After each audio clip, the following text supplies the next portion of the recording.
اللہ تعالیٰ خوش رکھے. جزاکم اللہ خیرن. ہاں جی بسم اللہ. بس جی بسند متصل منا إلى الإمام الحافظ أبي عبد الله محمد بن إسماعيل بن إبراهيم بن المغيرة بن برزبة الجعفي البخاري رحمه الله تعالى قال إذ همت طائفتان منكم أن تفشل والله وليهما وعلى الله فليتوكل المؤمنون. قال حدثنا محمد بن يوسف عن ابن عيينة عن عمر وعن جابر رضي الله عنهم قال نزلت هذه الآية فينا إذ همت طائفتان منكم أن تفشل بني سلمة وبني حارثة وما أحب أنها لم تنزل والله يقول والله وليهما. جی بس یہ لفظ جو آتا ہے نا ابن عیینہ کے بعد ان امرن ہے، عمرہ نہیں ہے. اگر واؤ آگے ہو تو امر پڑھتے ہیں، اور اگر واؤ نہ ہو تو پھر عمر پڑھتے ہیں. اچھا جی، یہ آیات جو قرآن کریم کے نازل ہوئی، اذ ہمت طائفتان منکم، جب ارادہ کر لیا تم میں سے دو گروہوں نے، ان تفشلا، کہ وہ بھی کمزوری دکھائیں، واللہ ولیہما، اللہ تبارک و تعالی ان دونوں کا ولی ہے، ان دونوں کا دوست ہے. اچھا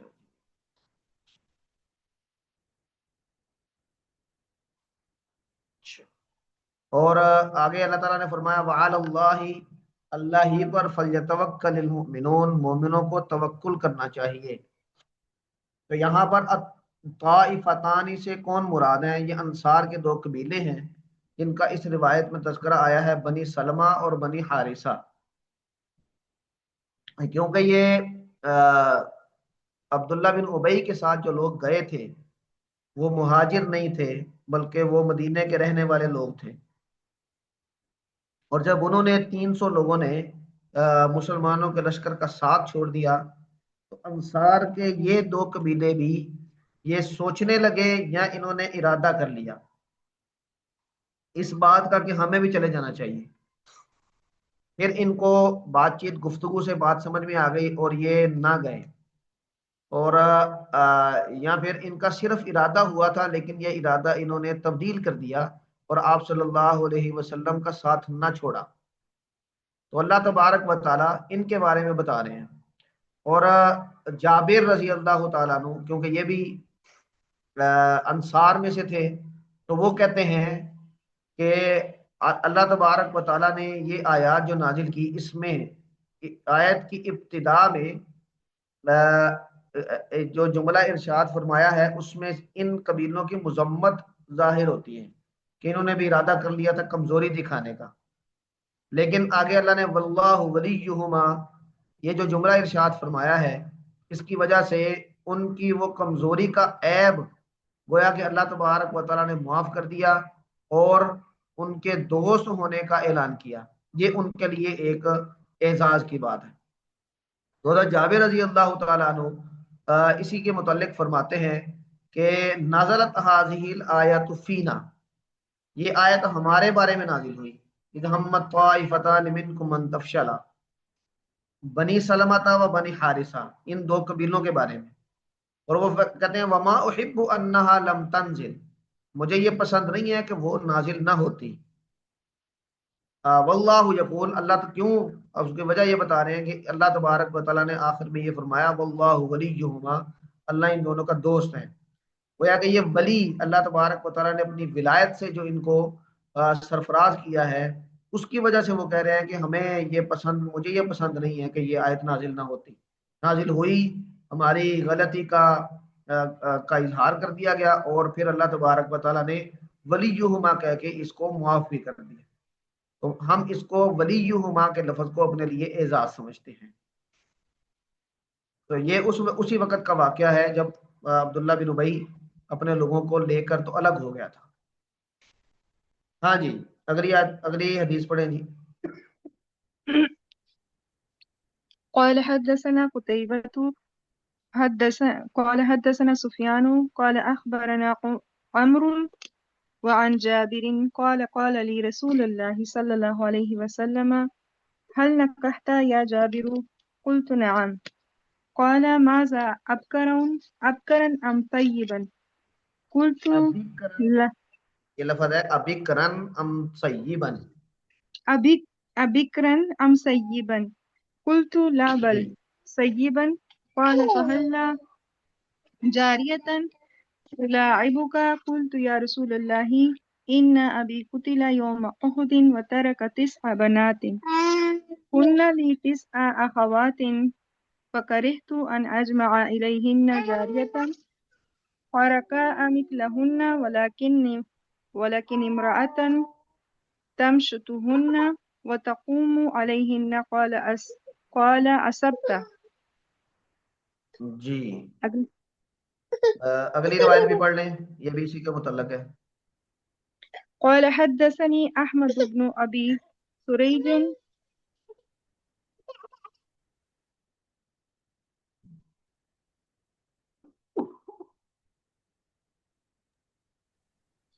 قال حدثني أحمد بن أبي سريج قال أخبرنا عبيد الله بن موسى قال حدثنا شيبان عن فراس عن الشعبي قال حدثني جابر بن عبد الله رضي الله عنهما أن أباه استشهد يوم أحد وترك عليه دينا وترك 6 بنات فلما حضر جزاز النخل قال أتيت رسول الله صلى الله عليه وسلم فقلت قد علمت أن والدي قد استشهد يوم أحد وترك دينا كثيرا وإني أحب أن يراك الغرماء.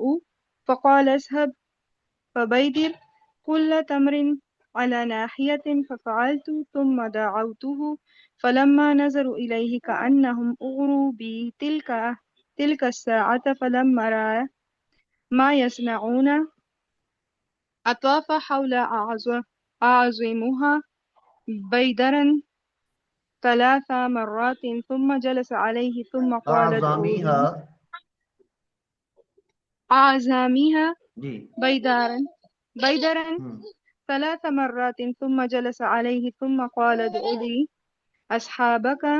فما زال يكيل لهم حتى أدى الله عن والدي أمانته وأنا أرجى أن يؤدي الله أمانة والدي ولا أرجع إلى أخواتي بتمرة. فسلم الله بيادر كلها وحتى إني أنظر إلى البيدر الذي كان عليه النبي صلى الله عليه وسلم كأنها لم تنقص تمرة واحدة.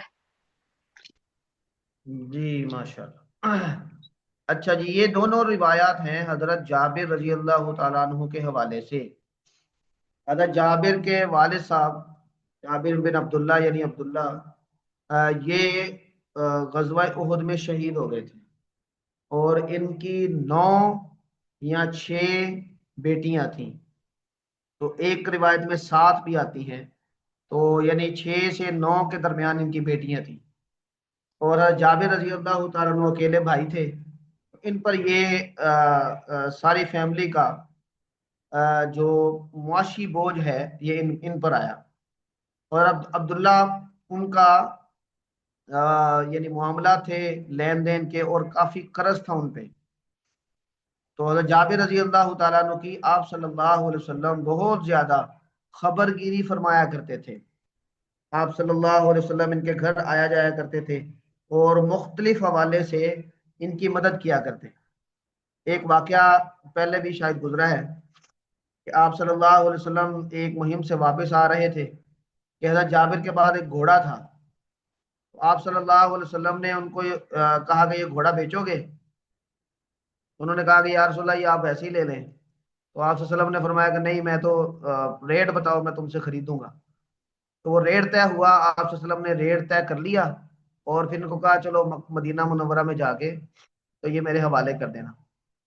تو پھر آپ صلی اللہ علیہ وسلم آئے، آپ نے وہ ریٹ جو طے ہوا تھا ان کو دیا، اور جب یہ گھوڑا لے کر آئے تو آپ نے فرمایا کہ گھوڑا بھی تم ہی رکھ لو. تو یہ ان کی مدد کرنے کے مختلف انداز آپ صلی اللہ علیہ وسلم اختیار فرمایا کرتے تھے۔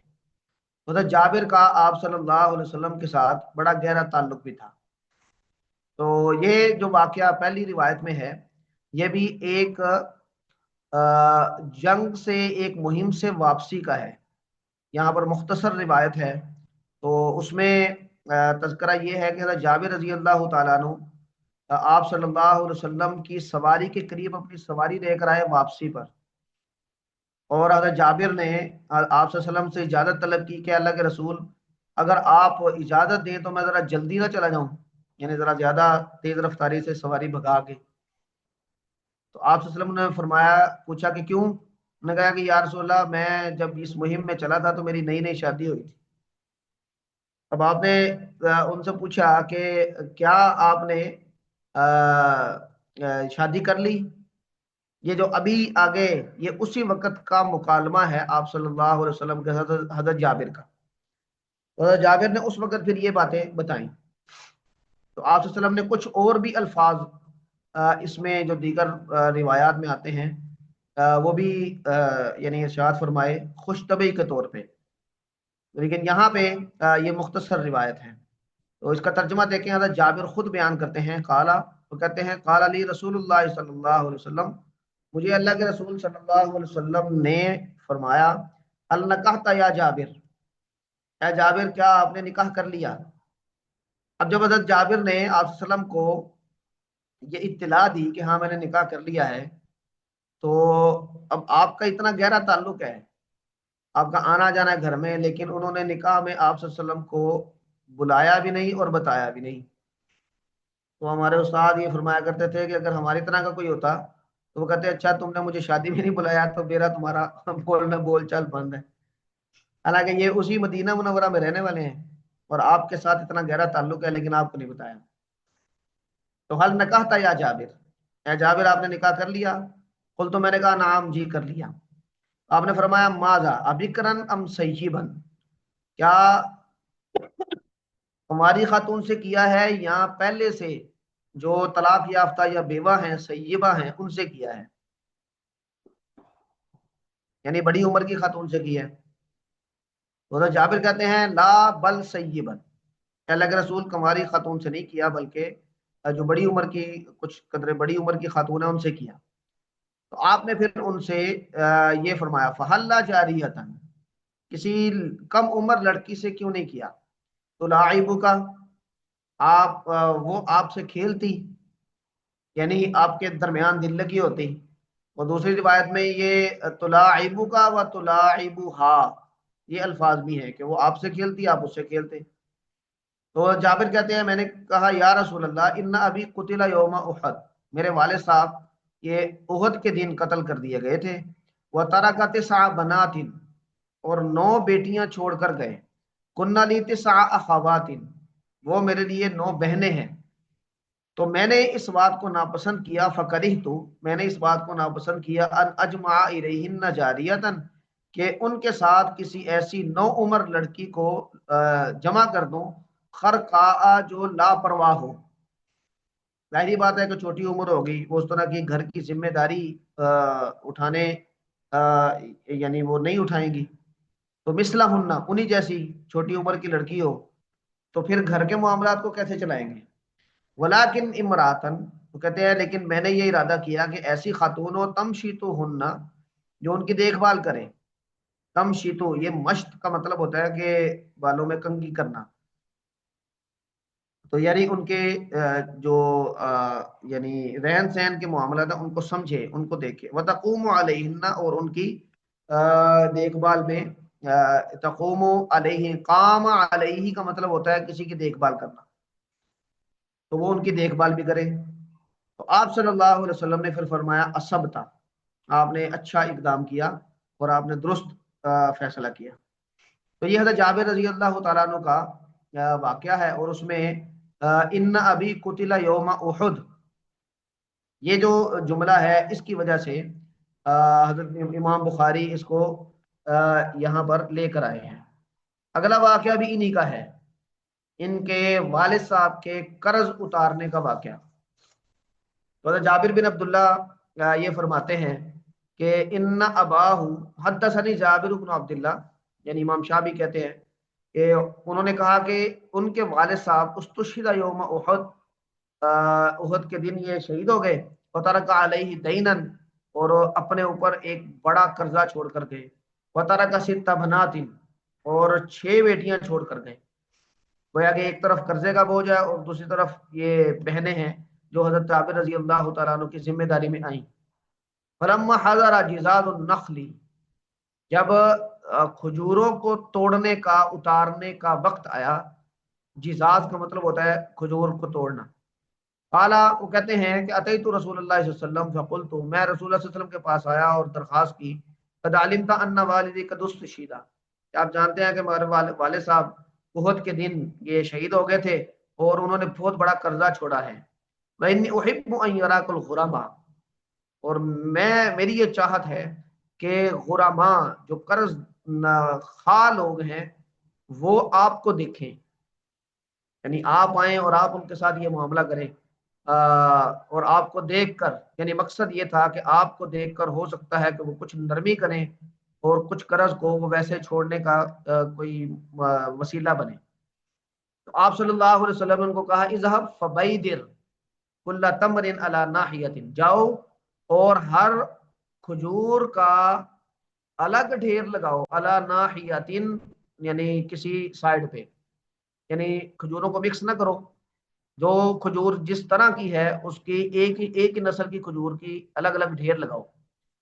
تو وہ کہتے ہیں میں نے ایسے ہی کیا اور پھر میں نے آپ صلی اللہ علیہ وسلم کو بلایا، فلما نظروا الیہ، جب انہوں نے غرماء انہوں نے آپ صلی اللہ علیہ وسلم کو دیکھا تو وہ اپنا قرضہ لینے کے لیے آئے تھے، ان کو یہ لگا کہ اگر جابر سے یہ قرضہ ادا نہیں ہوا تو رسول اللہ صلی اللہ علیہ وسلم کیونکہ ان کا بہت خیال کرتے ہیں تو پھر آپ صلی اللہ علیہ وسلم خود سے یہ قرضہ ادا کریں گے۔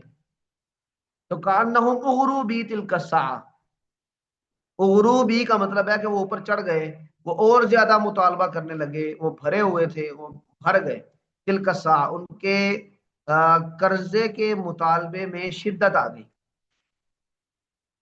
تو گویا کہ معاملہ الٹ ہو گیا۔ فلما رأى ما يصنعون، جب آپ صلی اللہ علیہ وسلم نے دیکھا جو وہ کر رہے تھے، تو اطاف حول اعظمها بیدرا 3 مرات، تو آپ نے سب سے بڑے ڈھیر کے ارد گرد چکر لگائے 3، ثم جلس علیہ، پھر آپ اس کے بیٹھ گئے اس کے پاس، اور پھر کہا ادعو لک اصحابک، بلاؤ اپنے ساتھیوں کو، یعنی جو قرضہ لینے آئے ہیں، فما زال یکیل لہم، تو آپ ان کے لیے کیل کرتے رہے، یعنی ان کو معاف کر دیتے رہے، حتی اد اللہ عن والدی امانتہ، حتیٰ کہ اللہ تعالیٰ نے میرے والد صاحب کی جو امانت تھی اس کو ادا کروا دیا۔ اور وہ کہتے ہیں وَأَنَا أَرْضَىٰ أَن يُؤَدِّيَ اللَّهُ أَمَانَةَ وَالِدِي وَلَا أَرْجِعُ إِلَىٰ أَخَوَاتِي بِتَمْرَةٍ، میں اس بات پر بھی راضی تھا کہ اللہ میرے والد صاحب کا یہ قرضہ ادا کروا دے اور میں اپنی بہنوں کے لیے ایک کھجور بھی گھر نہ لے کے جا سکوں، ساری کھجوریں اس میں لگ جائیں تو میں اس پہ بھی راضی تھا، لیکن اللہ تبارک و تعالیٰ نے فسلم اللہ البیادر کلہا، وہ سارے کے سارے جو ڈھیر تھے اللہ تبارک و تعالیٰ نے وہ سلامت رکھے، یعنی قرضہ اسی ایک ڈھیر سے ہی جس پہ آپ صلی اللہ علیہ وسلم تشریف رکھتے تھے اسی سے ادا ہو گیا۔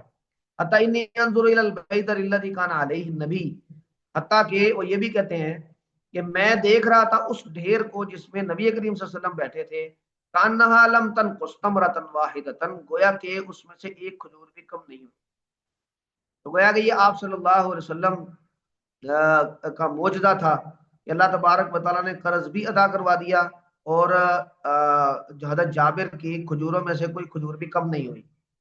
یہ معجزہ اللہ تبارک و تعالیٰ نے کئی دفعہ آپ صلی اللہ علیہ وسلم کی برکت سے ظاہر فرمایا کہ چیز تھوڑی سی ہے اور بہت سارے لوگ استعمال کر رہے ہیں، اور آگے بھی غزوہ احزاب میں بھی آئے گا، یہاں پھر آپ صلی اللہ علیہ وسلم نے تھوڑی چیز پر دعا کیا اور وہ بہت سارے لوگوں کے کام آ گئی ہے۔